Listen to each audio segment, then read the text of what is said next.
first thing we're going to do is make practice the best part of a kid's day. As a chemistry teacher, I used to tell my class the first day, I had a tough road as a educator. I had to teach chemistry, which everybody hates, and coach track, and orphan sport. I mean, parents don't even go. I mean, yeah. So I approached them both the same way. I told my kids, chemistry is going to be your best class. You will love me as a teacher. And then I had to work the rest of the year to make it kind of happen. And if it wasn't happening, I'd have to apologize. Like, this week's not going to be good, but we'll blow something up. Or I'll juggle fire on Friday. And they'd be like, you're really not going to juggle. Yeah, I'm going to juggle fire. No matter what it took, we had to create the like in order to get the buy-in that would take them to want, I mean, maybe they would want to sign up for AP chemistry the next year. Maybe they want to be a pharmacist. Number 2, we're going to build apex predators. That's like athletes. How are we going to do that? We're going to sprint fast, first and foremost. We're going to lift heavy, overrated, but we're going to do it. We're going to jump high and far. And we're going to bounce. Those are the 4 things we're going to work on. Notice that endurance wasn't one of those. Nowhere. My sprinters have not run more than a 200 in practice in the last 23 years. Period.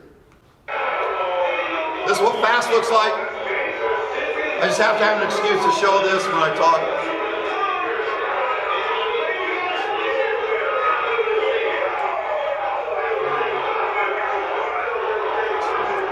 At the start of the season, he was the slowest guy on the team, but through a lot of, no, I'm kidding.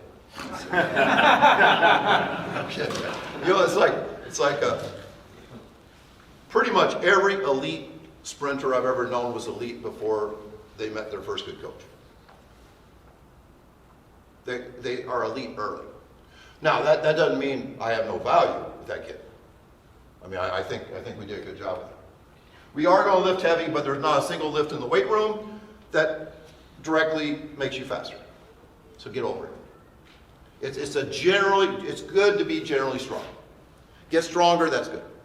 Skinny kids, get stronger is good. Girls, I love what, I mean, I think it's more important for girls than guys to lift. Lift. I mean, it's really important. But you're not doing it to get fast. Period. You're not going to get faster by lifting. You need to jump high. I like to ask, do you think these guys are fast? That says, you're on my 4x1 this year. But I'm like, I don't know who's on my 4x1, but it's going to be 4 of these cats. So if fast guys do this well, let's work with everybody at jumping high and jumping far.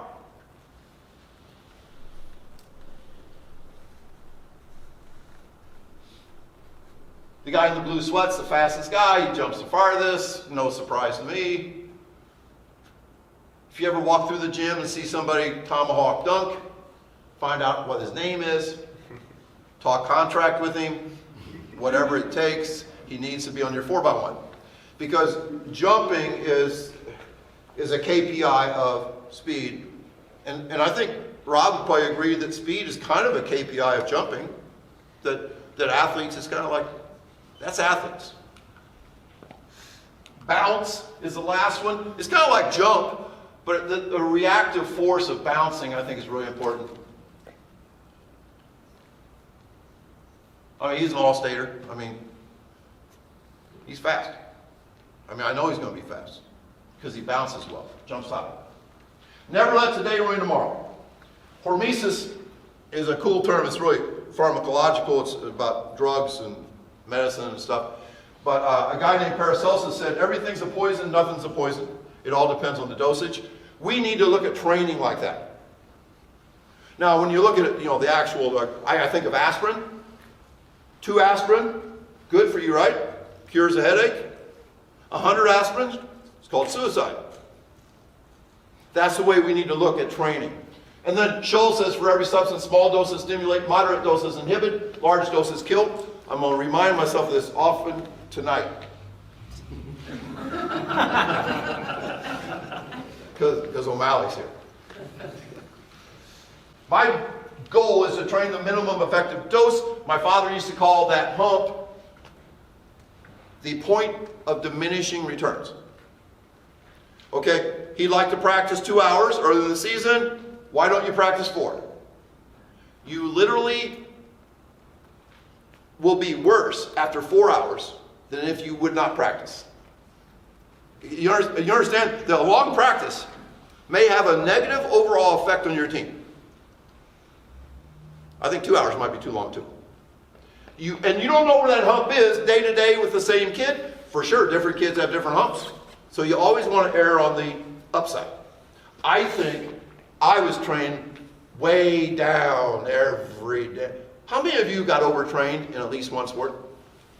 Whew. But we repeat the sins of our coaches, right? I mean, it's hard not to. This is the way we do it. That hot dog doesn't taste any better, right? I wouldn't touch that hot dog. And I wouldn't eat that steak. Don't burn the steak.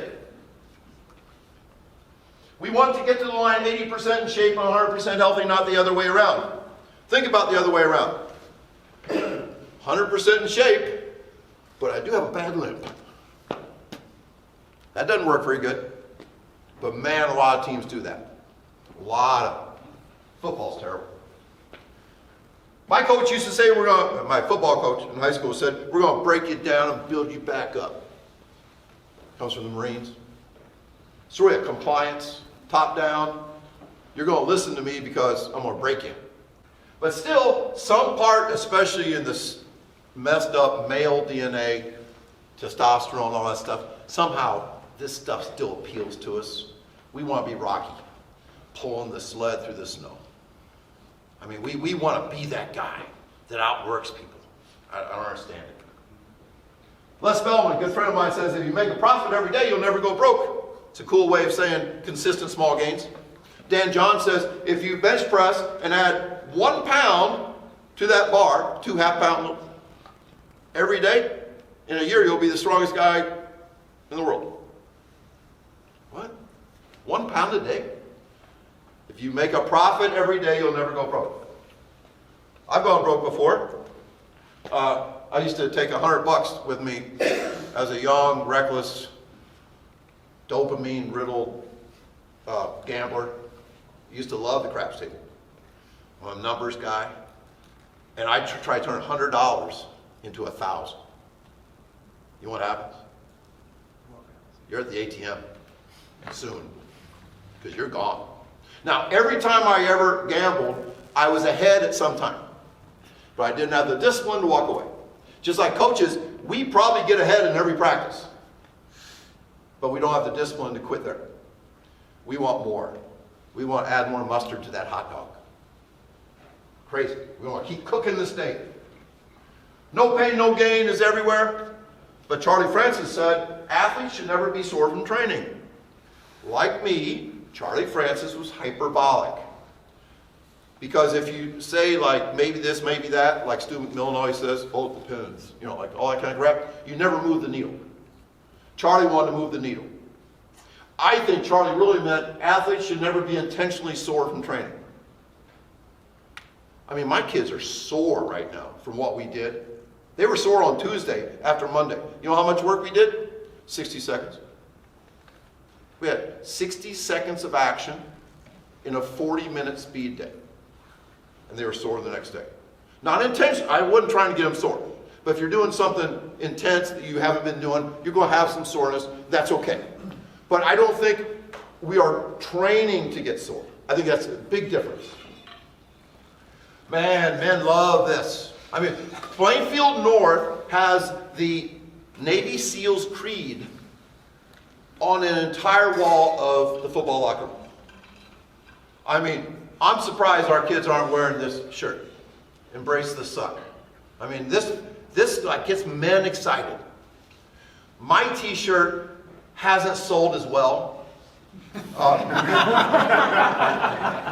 Because we're just not playing into, you know, what men really want. Men want to embrace the suck. You know, but Grind as a verb says you reduce something to small particles or powder by crushing it. I don't think that sounds good. You shouldn't grind your athletes. And if you embrace the grind, or rise and grind, grind means hard, dull work. Not good. Not very joyful. Traditional. Now, if I would just put just this out, I probably should.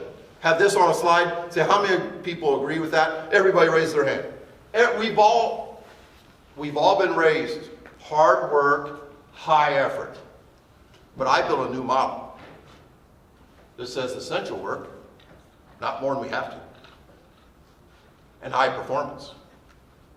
Feed the Cats is performance-based. It's not work-based. You know why they say effort, effort, effort? It's because their teams are beaten down and broken and slow and tired from yesterday. So the only thing they can give you is effort. They can't give you performance. I think we want to perform. Prioritize. One of my favorite slides. I think this is every person in America. They want to be good at everything and they go in every direction. And if you know physics, if every one of these 8 arrows were a vector, where do you end up? Same spot. Same spot, thank you. Same spot. And I think that's what happens. Same spot. In my football talk, I'll say, dumb is undefeated against dumber. Somebody's still going to win. But you might be the dumb team beating the dumber team. Now, the complexifiers of the world, Stu and I are kind of friends. Probably not. We've been friends. Well, yeah. It's complicated. Just like this stupid graph is complicated. This graph has 0 meaning whatsoever. But he will put this out, and there will be 120 people say, you're a genius, Stu. Sycophants. And then people will be making graphs like this. Say, hey, look at this one, Stu. And they'll make graphs like that. Hey, I made a graph. It took me like 30 days. Isn't it cool? Meaningless. Meaningless. Meaningless. And then I try to make a graph, and it gets no interest whatsoever. None. Everybody's like, no likes, no retweets, because it's just not complex enough. We want to amplify what we're doing through simplification, but as my son Alec sent me this week, he's working on his presentation for tomorrow, and he said, I think people think that Feed the Cats is really simple, but simple ain't easy. Simple's not easy. You have to really work at something to make it simple. I had to teach chemistry longer than I want to tell you before I understood it well enough to make it simple for the kids. It was hard.